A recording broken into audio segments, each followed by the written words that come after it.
Agar Presiden Joko Widodo menyerahkan nama pengganti Panglima TNI Jenderal Muldoko paling lambat 19 Juni mendatang. Jika mengikuti kebiasaan pergantian Panglima yang dilakukan secara bergilir antar matra, maka posisi pengganti Panglima TNI akan diduduki oleh perwira tinggi aktif dari TNI Angkatan Udara.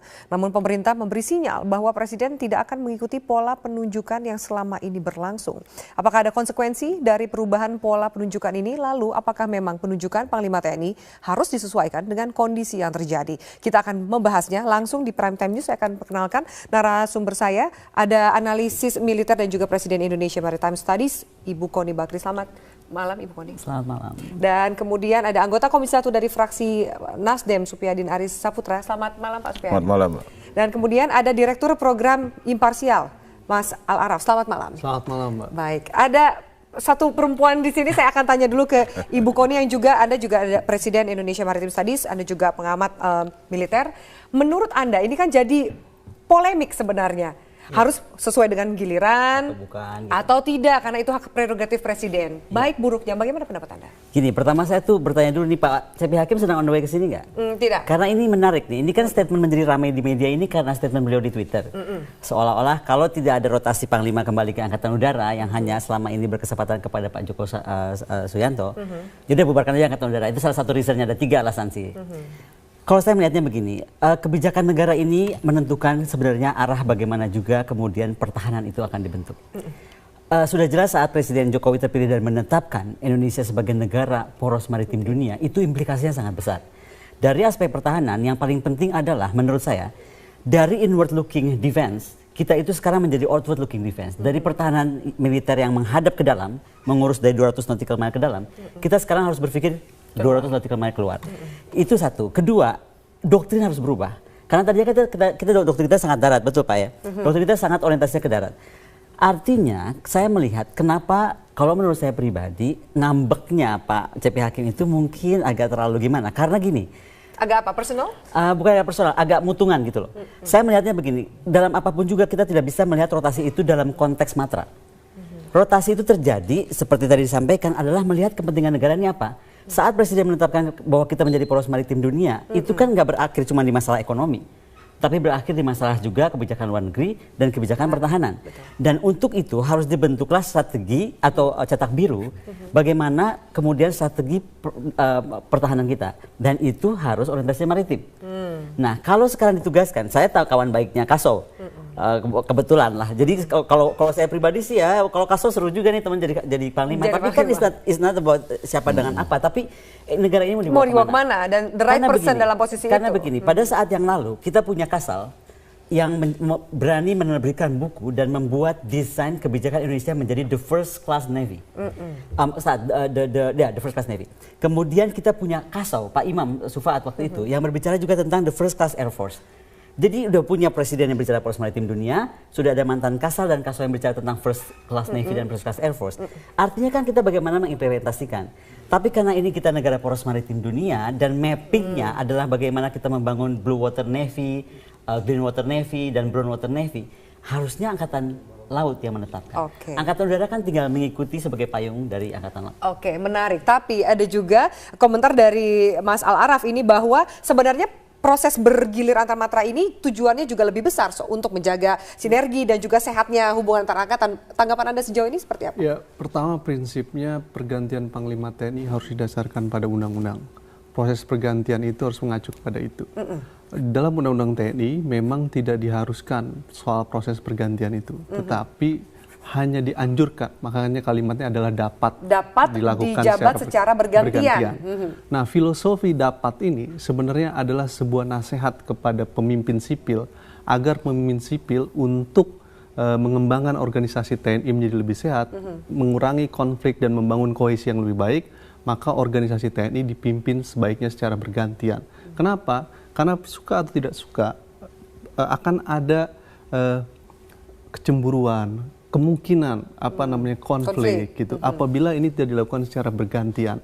Meski saya yakin bahwa kepala staf angkatan dalam konteks supremasi sipil harus tunduk terhadap presiden, tetapi ini persoalannya adalah ke dalam mereka gitu. Nah, dalam konteks itu filosofi pembuatan undang-undang TNI terkait dengan dapat itu adalah menganjurkan kepada pemimpin sipil agar dilakukan sesuai pergantian untuk membangun kohesi yang lebih baik di organisasi TNI. Bagaimana dengan ditarik bahwa kebutuhan dan juga visi ke depannya pemerintah ini adalah menjadikan Indonesia sebagai poros maritim dunia? Itu bukan syarat mutlak. Makanya Presiden harus menilai apa yang disebut dengan track record. Di dalam pemilihan anggota Panglima TNI, DPR memiliki peranan di situ untuk melihat track record dan lain sebagainya. Presiden juga memiliki peranan untuk menentukan kemampuan dan kapasitas. Terkait dengan untuk pembangunan kemampuan kekuatan maritim, strategi dan kekuatan pembangunan maritim tidak akan pernah bisa dilakukan hanya dan diandalkan dengan membangun kekuatan laut semata. Di mana-mana yang namanya teori strategi kekuatan maritim harus dibarengi dengan pembangunan kekuatan udara. Artinya tidak dengan serta-merta karena realitas untuk politik pertahanan negaranya adalah strategi pertahanan maritim, maka otomatis Panglima TNI dari Kepala Staf Angkatan Laut. Tidak begitu. Karena realitasnya juga membutuhkan kesatuan kekuatan udara. Yang ketiga, dan darat kalau kayak gitu berarti. Darat sebagai kekuatan terakhir ketika pertempuran sudah ada di darat.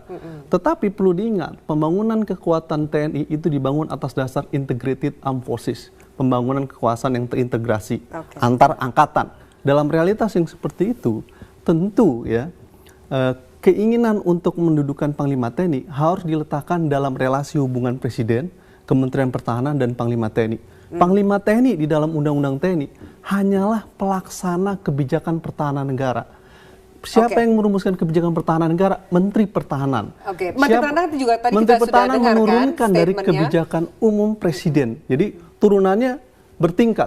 Saya tanya dulu yang mau fit and proper test siapapun yang akan diberikan namanya oleh Presiden dari Komisi 1. Pak, ini sebenarnya tadi menarik karena juga saya ingin tanya soal blueprint ke depannya. Sejauh dari pandangan Komisi 1 apa sih? Jadi begini. Orang seperti apa yang dibutuhkan untuk blueprint itu? Jadi begini, kalau Komisi 1 DPR, kita bicaranya undang-undang. Kan gitu ya.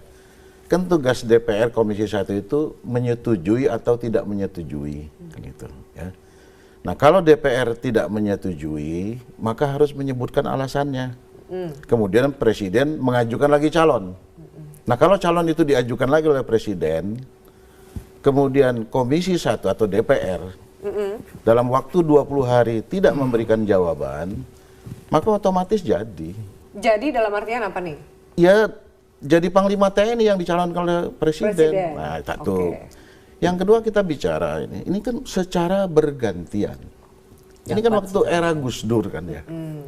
Mengingat seperti itu kan situasinya. Nah, di era reformasi ada perubahan kan, perubahan visi, perubahan persepsi ya. Memang tadi benar, memang secara moral itu harus ada ya kekuatan keseimbangan. Tetapi sekali lagi Panglima TNI itu diangkat dan diberhentikan oleh Presiden berdasarkan kebutuhan organisasi, bukan opini. Ya, saya tidak mau bicara opini di DPR, kita tidak bicara opini ya. Undang-undang mengatakan begitu, kan gitu.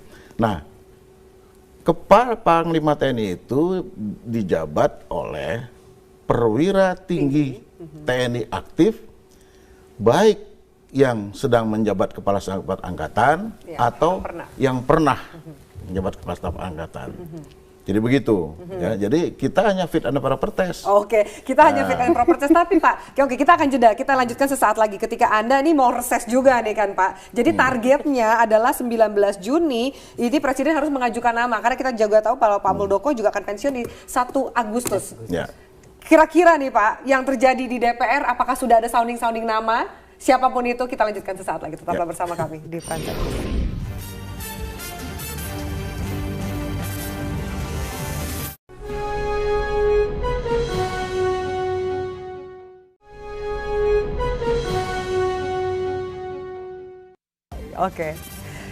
Iya, baik pemirsa, kita lanjutkan dialog kita. Tadi Ibu Kodi mau menanggapi dulu tanggapan dari statement Mas. Saya menanggapi Mas Araf bilang tadi, kekhawatiran bahwa kalau rotasi ini tidak terjadi, kemudian akan terjadi disintegrasi atau tidak kekompakan di militer. Saya nggak percaya begitu. Saya melihat TNI itu institusi yang sangat profesional dan tahu sekali tugas beliau itu, tugas mereka itu tugas negara. Jadi arahnya mau kemana pun pasti itu diikuti. Tapi sekali lagi yang coba kita lihat, kita jangan sampai menyampingkan masalah ASEAN Political Security Community. Ini kalau kita lihat, kenapa di ASEAN sekarang dalam rangka mencapai ASEAN Political Security Community ada Navy to Navy talk, belum ada Air Force to Air Force talk.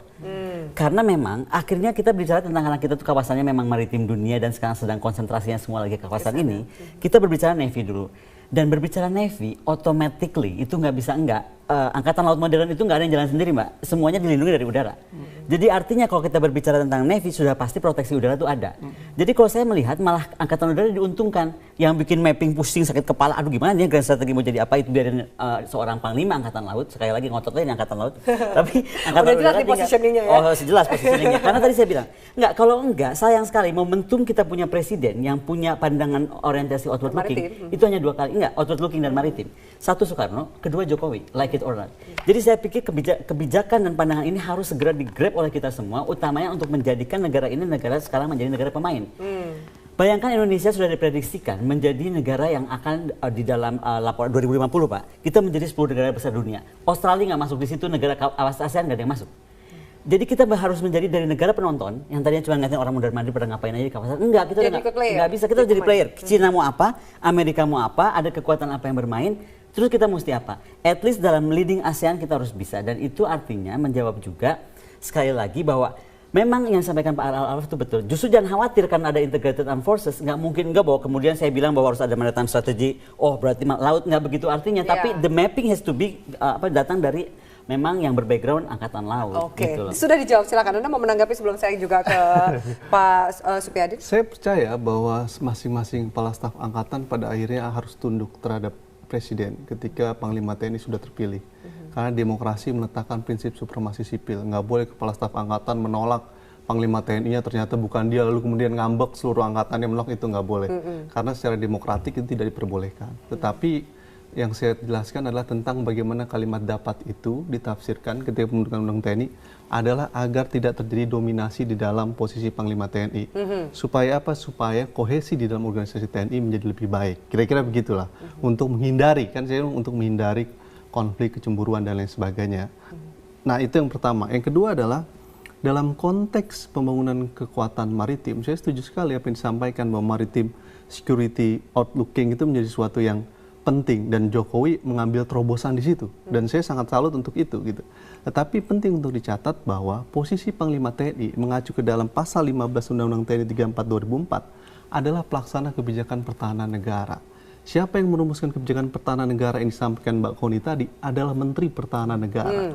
Artinya yang merumuskan tentang kebijakan pertahanan negara dalam beberapa aspek mulai dari pembangunan postur, merumuskan kebijakan anggaran adalah Menteri Pertahanan Negara. Termasuk procurement. Artinya termasuk procurement. Itu artinya adalah Panglima TNI adalah pelaksana kebijakan pertahanan negara tadi. Dalam konteks itu sebenarnya kita perlu ingat kembali bahwa strategi pertahanan di Indonesia itu adalah sistem strategi pertahanan berlapis.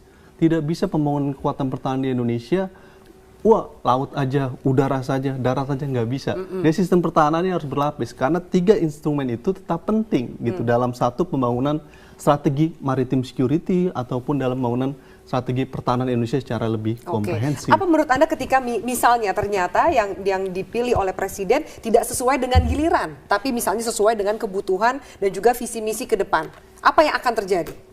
Ya sebenarnya yang paling penting kan landasan dapat pergantian itu adalah untuk membangun kohesi yang lebih baik. Siapapun yang menduduki itu, baik Kepala Staf Angkatan Darat, Kepala Staf Angkatan Laut, ataupun Kepala Staf Angkatan Udara, dia hanya pelaksana kebijakan dari Menteri Pertahanan Negara. Menteri Pertahanan itu membuat kebijakan pertahanan berdasarkan kebijakan umum pertahanan negara yang dibuat Presiden.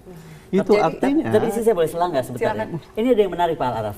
Tadi kan sampaikan soal Menteri Pertahanan. Sebenarnya kalau kita berbicara tentang PR negara ini sebagai negara normal, kita tuh ada yang tugas Presiden belum dilaksanakan oleh Presiden. I'm sorry to say ya, tapi nasional kita tuh nggak punya National Security Council. Sebenarnya kan kalau ada National Security Council ini yang kemudian menetapkan arah kebijakan national interest kita apa. Dan baru turun kemudian defense strategi kita yang kemudian disampaikan tadi Kementerian Pertahanan. Baru kemudian kepada military strategy. Nah Panglima ini kan di antara defense strategi dan military strategy. Tapi kembali, defense strategi kita ini dari mana? Buku putih pertahanan kita turun dari langit. Karena kita nggak punya National Security Council. Jadi mungkin saya pikir ini juga salah satu PR. Jadi selain bahwa kemudian Kementerian Pertahanan yang harus bersikap lebih tegas dalam arah kebijakan pertahanan kita mencakup poros maritim dunia, segeralah dibentuk tentang Lembaga Nasional Security Council ini, karena di lembaga inilah semua sinergitas antara politik luar negeri dan politik pertahanan dan politik ekonomi itu kemudian terwujud. Dan itu yang sampai hari ini belum pernah diwujudkan, padahal undang-undangnya ada, Pak. Nah silakan Pak Supyandi, Anda mau menambahkan? Jadi begini ya, siapapun Panglima TNI, maka pasti dia akan pertama mengorientasikan pada tugas pokok TNI. Itu dijabarkan dalam program. Nah, program-program TNI itu tidak bisa keluar dari program pembangunan nasional, kan gitu.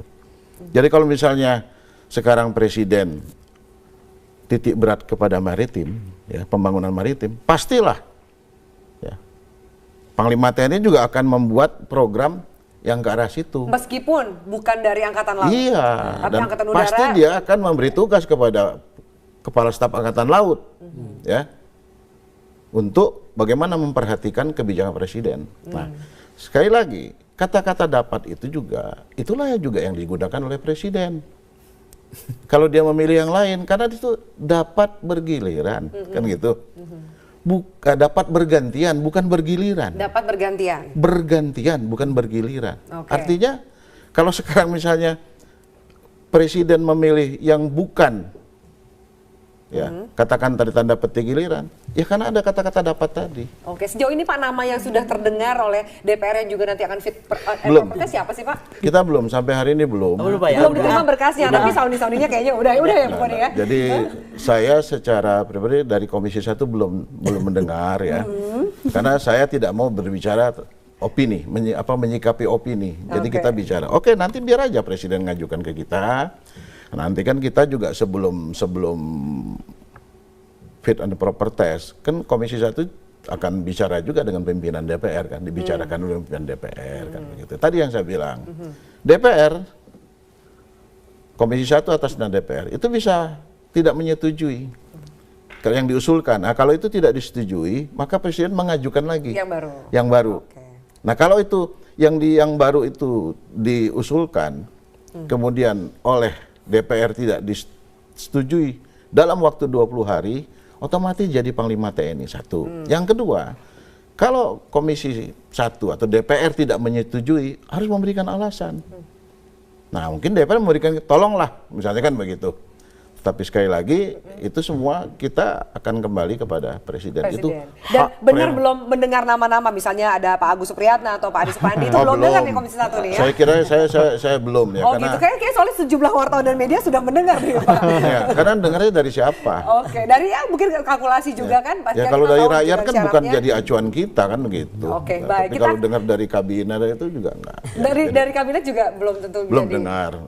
Baik, kita akan lanjutkan para narasumber sesaat lagi pemirsa. Lalu bagaimana kemudian juga mencegah dikhawatirkan adanya dominasi di salah satu angkatan. Kami lanjutkan sesaat lagi, tetaplah bersama kami di Prime Time News.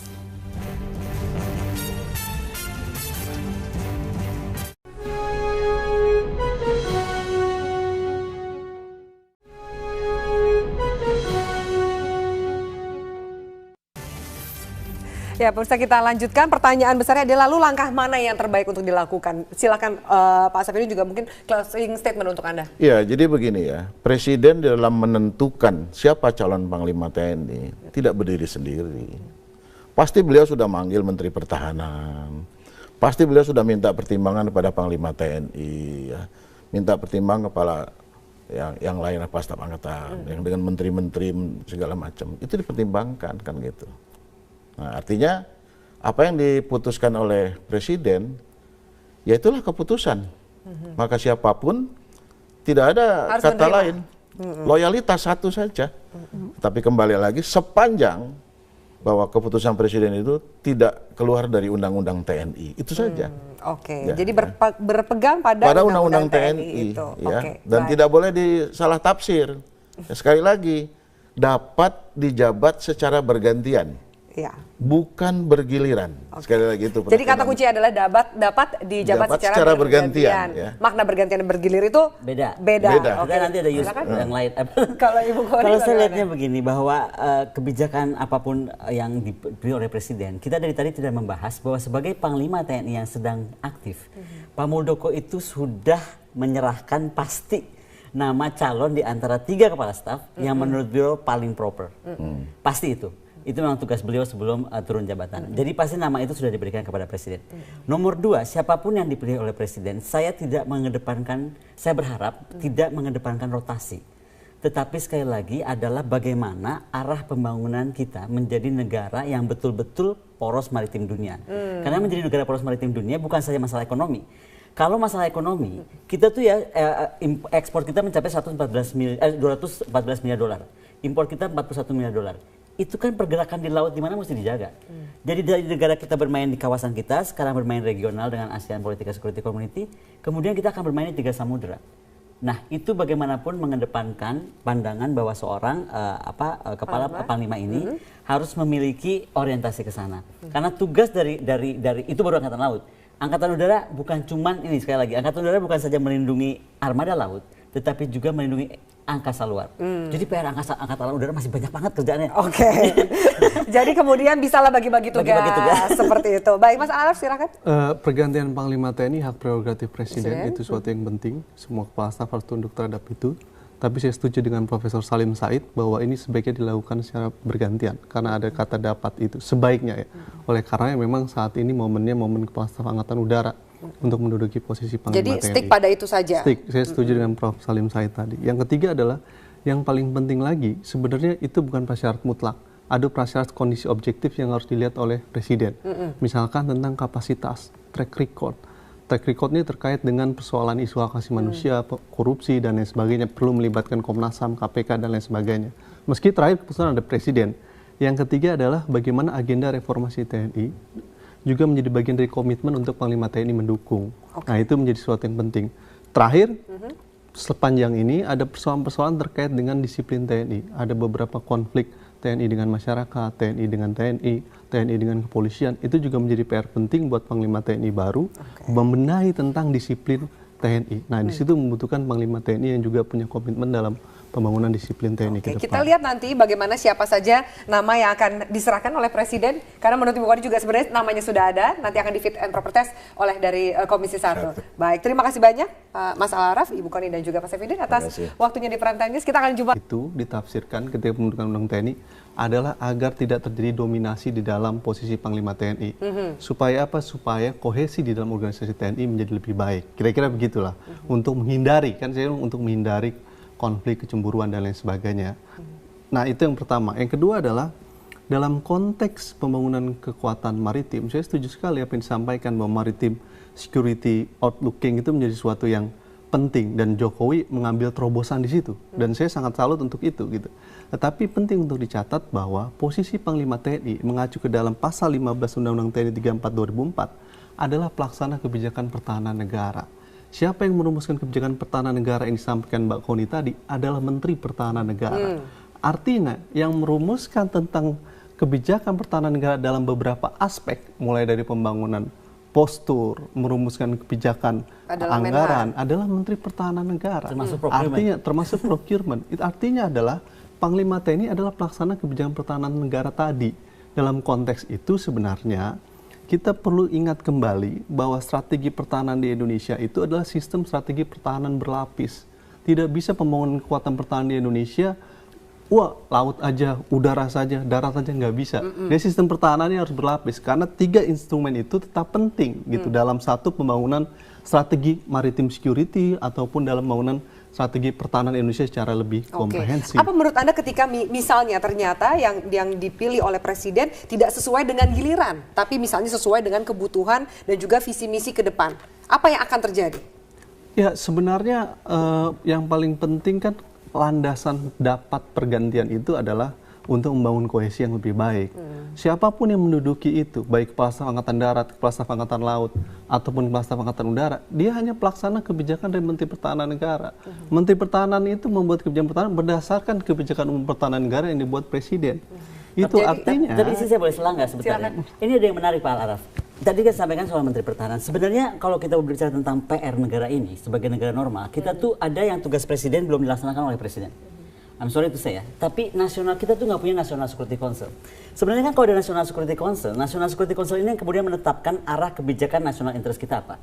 Dan baru turun kemudian defense strategi kita yang kemudian disampaikan tadi Kementerian Pertahanan. Baru kemudian kepada military strategi. Nah, Panglima ini kan di antara defense strategi dan military strategi. Tapi kembali, defense strategi kita ini dari mana? Buku putih pertahanan kita turun dari langit. Karena kita nggak punya National Security Council.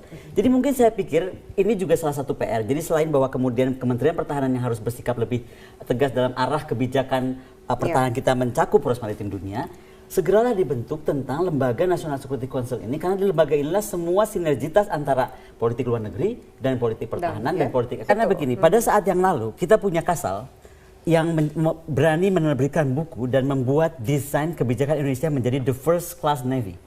The first class navy. Kemudian kita punya Kasau, Pak Imam Sufaat waktu itu yang berbicara juga tentang the first class air force. Jadi udah punya presiden yang bicara poros maritim dunia, sudah ada mantan Kasal dan Kasal yang bicara tentang first class navy dan first class air force. Artinya kan kita bagaimana mengimplementasikan. Tapi karena ini kita negara poros maritim dunia dan mappingnya adalah bagaimana kita membangun blue water navy, green water navy dan brown water navy, harusnya angkatan laut yang menetapkan. Angkatan udara kan tinggal mengikuti sebagai payung dari angkatan laut. Oke, menarik. Tapi ada juga komentar dari Mas Al-Araf ini bahwa sebenarnya proses bergilir antar matra ini tujuannya juga lebih besar untuk menjaga sinergi dan juga sehatnya hubungan antar angkatan. Tanggapan Anda sejauh ini seperti apa? Ya, pertama prinsipnya pergantian Panglima TNI harus didasarkan pada undang-undang. Proses pergantian itu harus mengacu kepada itu. Dalam undang-undang TNI memang tidak diharuskan soal proses pergantian itu, tetapi hanya dianjurkan, makanya kalimatnya adalah dapat dilakukan dijabat secara bergantian. Nah, filosofi dapat ini sebenarnya adalah sebuah nasihat kepada pemimpin sipil agar pemimpin sipil untuk mengembangkan organisasi TNI menjadi lebih sehat, mengurangi konflik dan membangun kohesi yang lebih baik, maka organisasi TNI dipimpin sebaiknya secara bergantian. Kenapa? Karena suka atau tidak suka akan ada kecemburuan, kemungkinan konflik gitu apabila ini tidak dilakukan secara bergantian. Meski saya yakin bahwa kepala staf angkatan dalam konteks supremasi sipil harus tunduk terhadap presiden, tetapi ini persoalannya adalah ke dalam mereka gitu. Nah, dalam konteks itu filosofi pembuatan undang-undang TNI terkait dengan dapat itu adalah menganjurkan kepada pemimpin sipil agar ini dilakukan secara bergantian untuk membangun kohesi yang lebih baik di organisasi TNI. Bagaimana dengan ditarik bahwa kebutuhan dan juga visi ke depannya pemerintah ini adalah menjadikan Indonesia sebagai poros maritim dunia? Itu bukan syarat mutlak. Makanya presiden harus menilai apa yang disebut dengan track record. Di dalam pemilihan anggota Panglima TNI, DPR memiliki peranan di situ untuk melihat track record dan lain sebagainya. Presiden juga memiliki peranan untuk menentukan kemampuan dan kapasitas. Terkait dengan untuk pembangunan kemampuan kekuatan maritim, strategi dan kekuatan pembangunan maritim tidak akan pernah bisa dilakukan hanya dan diandalkan dengan membangun kekuatan laut semata. Di mana-mana yang namanya teori strategi kekuatan maritim harus dibarengi dengan pembangunan kekuatan udara. Artinya tidak dengan serta-merta karena realitas untuk politik pertahanan negaranya adalah strategi pertahanan maritim, maka otomatis Panglima TNI dari Kepala Staf Angkatan Laut. Tidak begitu. Karena realitasnya juga membutuhkan kesatuan kekuatan udara. Yang ketiga, dan darat kalau kayak gitu berarti. Darat sebagai kekuatan terakhir ketika pertempuran sudah dari darat. Tetapi perlu diingat, pembangunan kekuatan TNI itu dibangun atas dasar integrated armed forces, pembangunan kekuasaan yang terintegrasi antar angkatan. Dalam realitas yang seperti itu, tentu ya keinginan untuk mendudukan Panglima TNI harus diletakkan dalam relasi hubungan Presiden, Kementerian Pertahanan, dan Panglima TNI. Panglima TNI di dalam Undang-Undang TNI hanyalah pelaksana kebijakan pertahanan negara. Siapa yang merumuskan kebijakan pertahanan negara? Menteri Pertahanan. Menteri Pertahanan juga tadi Menteri kita Pertahanan sudah menurunkan dari kebijakan umum Presiden. Jadi turunannya bertingkat. Saya tanya dulu yang mau fit and proper test siapapun yang akan diberikan namanya oleh Presiden dari Komisi 1. Pak, ini sebenarnya tadi menarik karena juga saya ingin tanya soal blueprint ke depannya. Sejauh dari pandangan Komisi 1 apa sih? Jadi dan begini. orang seperti apa yang dibutuhkan untuk blueprint itu? Jadi begini, kalau Komisi 1 DPR, kita bicaranya undang-undang. Kan gitu ya. Kan tugas DPR Komisi 1 itu menyetujui atau tidak menyetujui. Kan gitu ya. Nah, kalau DPR tidak menyetujui, maka harus menyebutkan alasannya. Kemudian Presiden mengajukan lagi calon. Nah, kalau calon itu diajukan lagi oleh Presiden, kemudian Komisi 1 atau DPR dalam waktu 20 hari tidak memberikan jawaban, maka otomatis jadi. Jadi dalam artian apa nih? Ya jadi Panglima TNI yang dicalonkan oleh Presiden. Nah, satu. Yang kedua kita bicara ini kan secara bergantian. Ini kan waktu era Gus Dur kan ya. Mengingat seperti itu kan situasinya. Nah, di era reformasi ada perubahan kan, perubahan visi, perubahan persepsi ya. Memang tadi benar, memang secara moral itu harus ada ya kekuatan keseimbangan. Tetapi sekali lagi Panglima TNI itu diangkat dan diberhentikan oleh Presiden berdasarkan kebutuhan organisasi. Bukan opini. Ya, saya tidak mau bicara opini, di DPR kita tidak bicara opini ya. Undang-undang mengatakan begitu, kan gitu. Nah, Kepala Panglima TNI itu dijabat oleh perwira tinggi TNI aktif, baik yang sedang menjabat Kepala Staf Angkatan atau yang pernah menjabat Kepala Staf Angkatan. Jadi begitu, ya. Jadi kita hanya fit and proper test. Oke, kita hanya fit and proper test. Tapi Pak, oke kita akan jeda. Kita lanjutkan sesaat lagi. Ketika Anda nih mau reses juga nih kan Pak. Jadi targetnya adalah 19 Juni ini Presiden harus mengajukan nama. Karena kita juga tahu kalau Pak Muldoko juga akan pensiun di 1 Agustus. Ya. Kira-kira nih Pak, yang terjadi di DPR apakah sudah ada sounding-sounding nama? Siapapun itu kita lanjutkan sesaat lagi. Tetaplah bersama kami di Prime Time.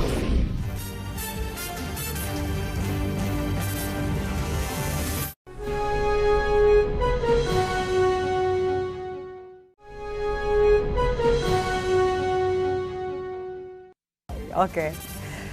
Iya, baik pemirsa, kita lanjutkan dialog kita. Tadi Ibu Kodi mau menanggapi dulu tanggapan dari statement Mas. Saya menanggapi apa Mas Araf bilang tadi, kekhawatiran bahwa kalau rotasi ini tidak terjadi kemudian akan terjadi disintegrasi atau tidak kekompakan di militer. Saya nggak percaya begitu.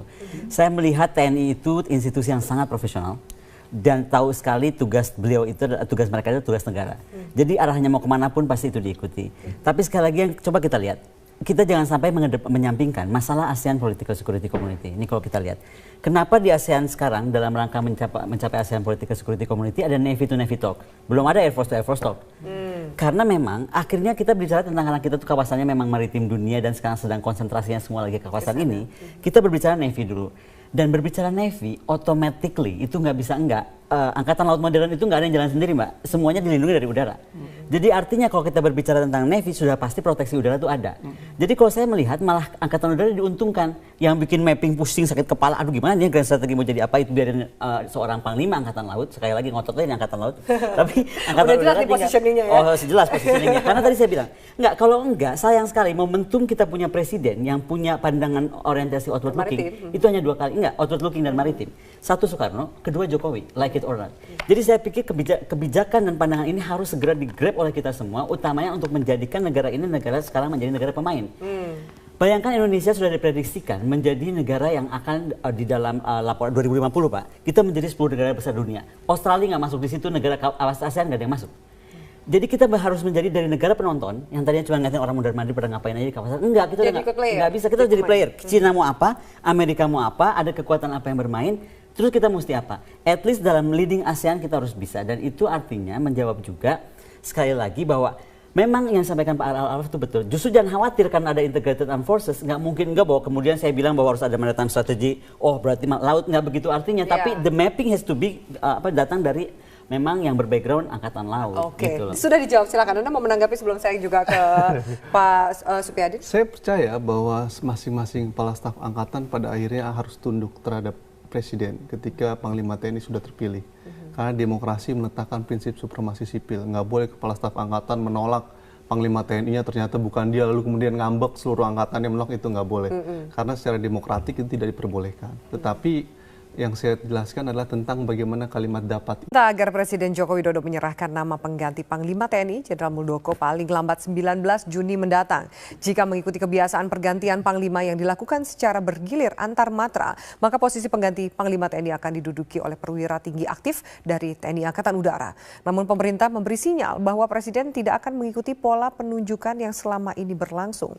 Apakah ada konsekuensi dari perubahan pola penunjukan ini? Lalu apakah memang penunjukan Panglima TNI harus disesuaikan dengan kondisi yang terjadi. Kita akan membahasnya langsung di Prime Time News. Saya akan perkenalkan narasumber saya, ada analisis militer dan juga Presiden Indonesia Maritime Studies, Ibu Kony Bakri. Selamat malam Ibu Kony. Selamat malam. Dan kemudian ada anggota Komisi 1 dari fraksi Nasdem, Supyadin Aris Saputra. Selamat malam Pak Supyadin. Selamat malam. Dan kemudian ada Direktur Program Imparsial, Mas Al-Araf. Selamat malam. Selamat malam, Mbak. Baik, ada satu perempuan di sini, saya akan tanya dulu ke Ibu Kony yang juga Anda juga ada Presiden Indonesia Maritime Studies, Anda juga pengamat militer. Menurut Anda ini kan jadi polemik sebenarnya. Harus sesuai dengan giliran Atau bukan, gitu. atau tidak, karena itu hak prerogatif Presiden. Baik buruknya, bagaimana pendapat Anda? Gini, pertama saya tuh bertanya dulu nih, Pak CP Hakim sedang on the way ke sini nggak? Tidak. Karena ini menarik nih, ini kan statement menjadi ramai di media ini karena statement beliau di Twitter. Seolah-olah kalau tidak ada rotasi Panglima kembali ke Angkatan Udara yang hanya selama ini berkesempatan kepada Pak Joko Suyanto, jadi bubarkan aja Angkatan Udara. Itu salah satu reasonnya, ada 3 alasan sih. Kalau saya melihatnya begini, kebijakan negara ini menentukan sebenarnya arah bagaimana juga kemudian pertahanan itu akan dibentuk. Sudah jelas saat Presiden Jokowi terpilih dan menetapkan Indonesia sebagai negara poros maritim dunia, itu implikasinya sangat besar. Dari aspek pertahanan yang paling penting adalah menurut saya, dari inward looking defense, kita itu sekarang menjadi outward looking defense. Dari pertahanan militer yang menghadap ke dalam, mengurus dari 200 nautical mile ke dalam, kita sekarang harus berpikir 200 nautical mile keluar. Itu satu. Kedua, doktrin harus berubah. Karena tadinya kita doktrin kita sangat darat, betul Pak ya? Doktrin kita sangat orientasinya ke darat. Artinya, saya melihat kenapa kalau menurut saya pribadi, ngambeknya Pak CP Hakim itu mungkin agak terlalu gimana. Karena gini. Agak apa, personal? Bukan agak personal, agak mutungan gitu loh. Saya melihatnya begini, dalam apapun juga kita tidak bisa melihat rotasi itu dalam konteks matra. Rotasi itu terjadi, seperti tadi disampaikan, adalah melihat kepentingan negara ini apa. Saat Presiden menetapkan bahwa kita menjadi poros maritim dunia, itu kan nggak berakhir cuma di masalah ekonomi, tapi berakhir di masalah juga kebijakan luar negeri dan kebijakan pertahanan. Dan untuk itu harus dibentuklah strategi atau cetak biru bagaimana kemudian strategi pertahanan kita. Dan itu harus orientasi maritim. Nah, kalau sekarang ditugaskan, saya tahu kawan baiknya Kaso. Kebetulan lah. Jadi kalau saya pribadi sih ya, kalau Kaso seru juga nih teman jadi panglima. Tapi kan it's not about siapa dengan apa. Tapi negara ini mau dibawa kemana? Dan the right person dalam posisi